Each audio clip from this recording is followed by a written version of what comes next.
और ध्यान देना, अगर इससे पहले वाली वीडियो अगर कोई नहीं देखा, डायरेक्ट इस वीडियो पे आ रहा है तो उसको कम समझ में आएगा। अगर इसे समझना है तो इसके पहले वाली वीडियो जरूर देखें, ठीक है। अब देखिए, जैसे पहला है 601 का क्वेश्चन है कि सभी वृत्त होते हैं, यही तो है। देखिए, सभी वृत्त होते हैं। अब यहाँ खाली स्थान दिया है और यहाँ दो ऑप्शन दिया है, समरूप या फिर सर्वांश।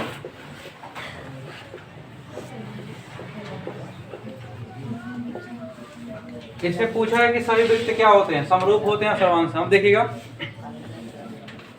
ये भी तो एक वृत्त है, ये भी वृत्त है, ये भी वृत्त है, ये भी वृत्त है। क्या सभी को उठाकर अगर एक पे रख देंगे, क्या सब बराबर हैं? नहीं, बराबर नहीं है। तो अगर बराबर नहीं है तो सर्वांशम तो नहीं हो पाएगा। तो अगर सर्वांशम नहीं हुआ तो क्या हो जाएगा? समरूप। क्लियर? पहला तो पहले में क्या हो जाएगा? समरूप हो जाएगा। दूसरा इसका है सभी वर्ग, फिर डॉट डॉट करके पूछा है समरूप या फिर सर्वांशम।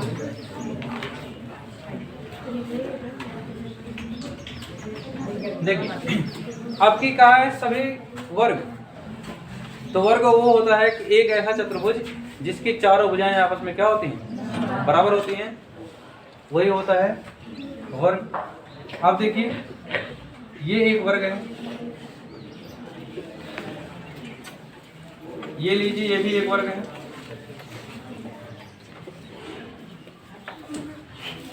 ये भी एक वर्ग। सबको उठा के एक पे रख दो, क्या सब बराबर हो जाएगा? अगर बराबर नहीं होगा तो क्या सर्वांशम हो पाएगा? तो सर्वांशम नहीं है। तो अगर सर्वांशम नहीं है तो ये ऑप्शन में है, तो अगला क्या हो जाएगा? समरूप हो जाएगा। देखिए, इसका तीसरा वाला है सभी, फिर खाली स्थान दिया है त्रिभुज समरूप होते हैं। ऐसे कौन से त्रिभुज होते हैं जो समरूप होते हैं? वो समद्विबाहु वाला होता है या समबाहु वाला होता है? तो जितने भी समबाहु त्रिभुज होते हैं उनकी क्वालिटी देखिए, प्रत्येक समबाहु त्रिभुज की तीनों भुजाएं आपस में क्या होती हैं? बराबर होती हैं। तो ये भी देखिए समबाहु है, ये भी क्या है? समबाहु है, और ये भी क्या है? समबाहु है।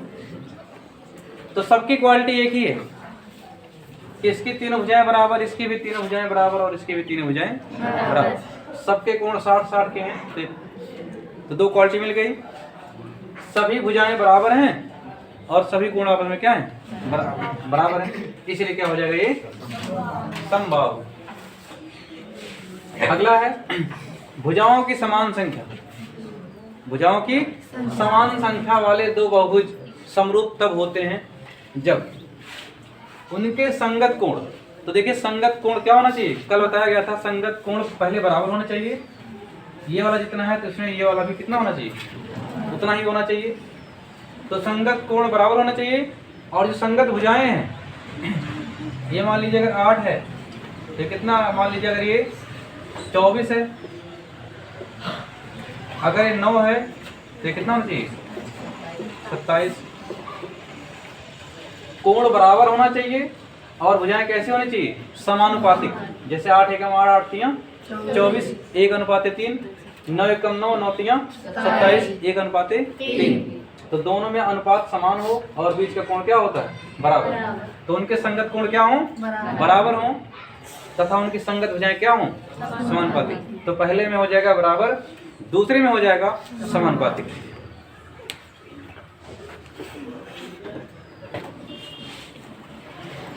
देखिए, इसका दूसरा क्वेश्चन ये है, निम्नलिखित युग्मों के दो अलग अलग उदाहरण दीजिए।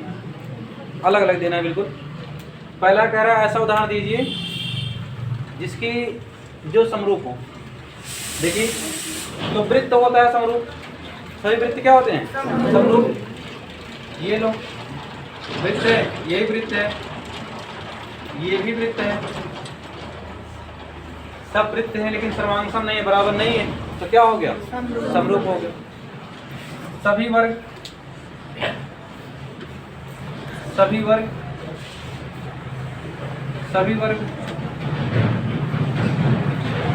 ये सब भी आपस में बराबर नहीं है, किसी को किसी पे उठा के रख दोगे सब बराबर नहीं होगा, लेकिन सबकी क्वालिटी वही है क्योंकि सबके सब क्या है वर्ग हैं।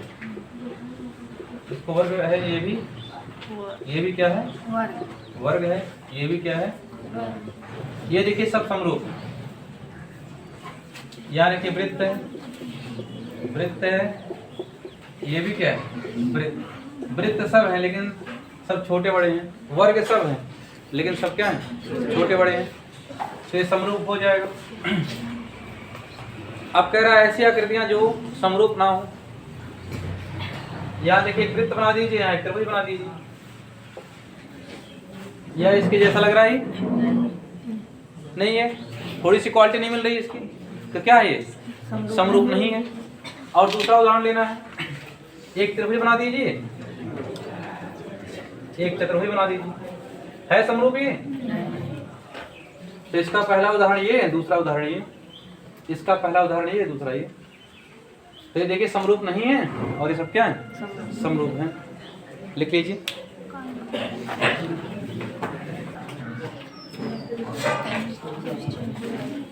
तीसरा क्वेश्चन है, बताइए कि समरूप है या नहीं है। अब देखिए यहाँ एक चतुर्भुज दिया है, ये आपका है समचतुर्भुज, क्योंकि सारे भुजाएं क्या हैं बराबर हैं, लेकिन यहाँ प्रत्येक कोण 90 नहीं है, इसलिए है आपका समचतुर्भुज।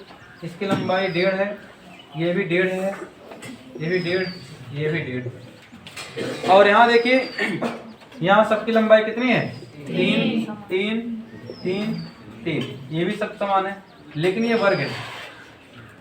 वर्ग इसलिए क्योंकि प्रत्येक कोण इसका कितने का है 90 अंश का है। अब पूछ रहे हैं कि ये समरूप है कि नहीं।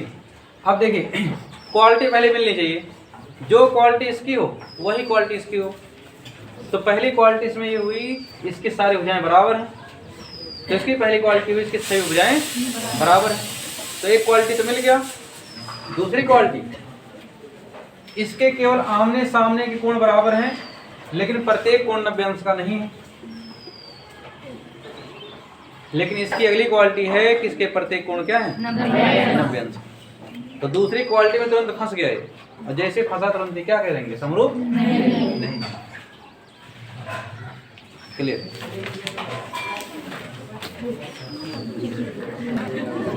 चलिए देखिएगा, अब शुरू है आपका प्रश्नावली 6.2।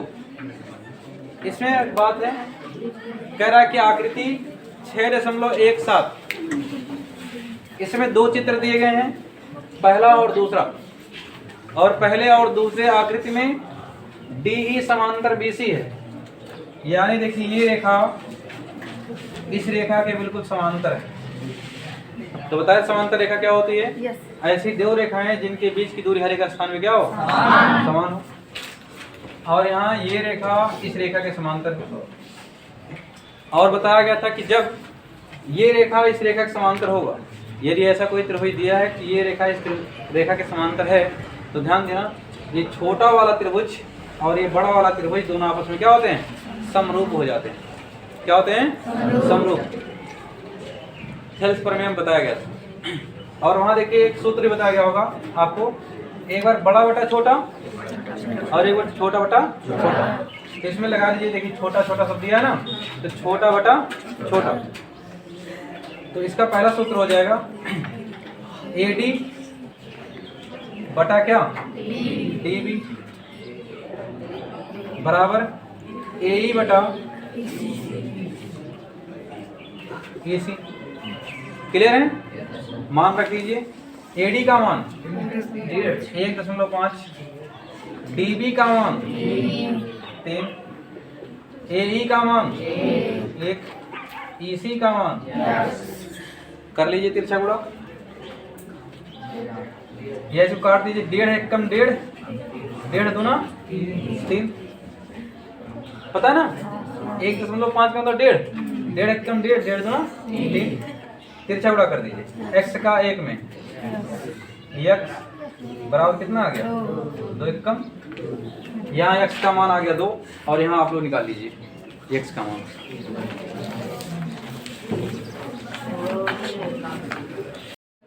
चलिए देखिए दूसरा वाला क्वेश्चन ये है, सुनिएगा ध्यान से। कह रहा है एक त्रिभुज PQR है। अब इसमें कई लोग जान नहीं पाते कि E और F कहा था इसके बीच में है, E इधर रहेगा कि इस साइड में रहेगा, F यहाँ रहेगा कि यहाँ रहेगा। तो इसमें कहा गया सवाल में है कि एक त्रिभुज क्या है PQR है, जिसकी भुजाओं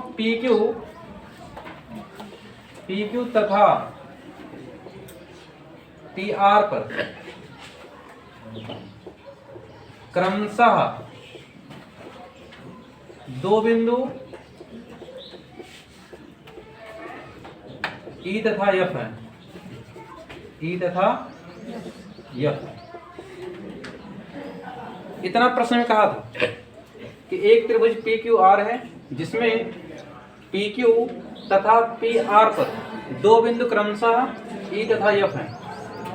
यानी देखिए पहला पहले के लिए तो PQ पर कौन सा बिंदु रहेगा E रहेगा, और दूसरा दूसरे के लिए यानी PR पे कौन सा बिंदु रहेगा F। तो कंफ्यूज ना होना, पूरा दिया रहता है। तो PQ पर कौन सा बिंदु होगा E और PR पर क्या होगा F। क्या यदि ऐसा है, क्या प्रत्येक स्थिति दिया है किताब में कि प्रत्येक स्थिति के लिए बताइए कि क्या EF समांतर QR है या नहीं है, यानी क्या ये EF QR के समांतर है या नहीं है। देखिए पता कैसे चलेगा, पता चलेगा स्थल प्रमेय से कि समांतर है या नहीं है। अगर देखिए सूत्र लगाने के बाद दोनों बराबर आ गया, दोनों में से कोई सूत्र लगा सकते हैं, जो आपको अच्छा लगे वही लगा लीजिए। तो पहले लगाइए छोटा बटा छोटा, तो PE बटा क्या EQ बराबर PE बटा PF बटा FR। अगर दोनों बराबर हो गए तब ध्यान देना ये इसके समांतर हो जाएगा, अगर बराबर नहीं हुआ तब समांतर नहीं होगा। चलिए PE का मान कितना है 3.9, EQ का मान कितना है 3, PF का मान कितना है 3.6, FR का मान कितना है 2.4। चलिए देखिए यहाँ एक एक अंक पे दशमलव था, कट गया, ठीक। यहाँ से दशमलव हटेगा, यहाँ क्या बढ़ जाएगा 0। अब काट लीजिए दोनों को, 6 से काटिए, 6 चौके 36, 6 चौका 24, ये कट गया। अभी और कटेगा 2 तिया 2 दूना 4, इसको काट लीजिए, कितने से कटेगा 3 से, 13 तिया 39, 3 दहम्मा 30, कितना आ गया 13 बटा 10, यहाँ 3 बटा 2। अब अगर 10 का भाग करेंगे 13 में कितना आ जाएगा 1.3। 10 से भाग करेंगे 13 में आएगा 1.3, और 2 का भाग करेंगे 3 में 1.5, 1.5 आ जाएगा ना, 3 का आधा 1.5। अब बताइए क्या 1.3 और 1.5 बराबर है? अगर ये बराबर होता तब ये समांतर हो जाता, अगर बराबर नहीं है तो समांतर नहीं है। तो पहली स्थिति के लिए बताइए समांतर है या नहीं? नहीं। समांतर नहीं, पहली स्थिति के लिए समांतर नहीं है, समांतर नहीं। ऐसे ही दूसरा, तीसरा, चौथा भी चेक कर लेंगे। कर पाएंगे? कर लीजिए।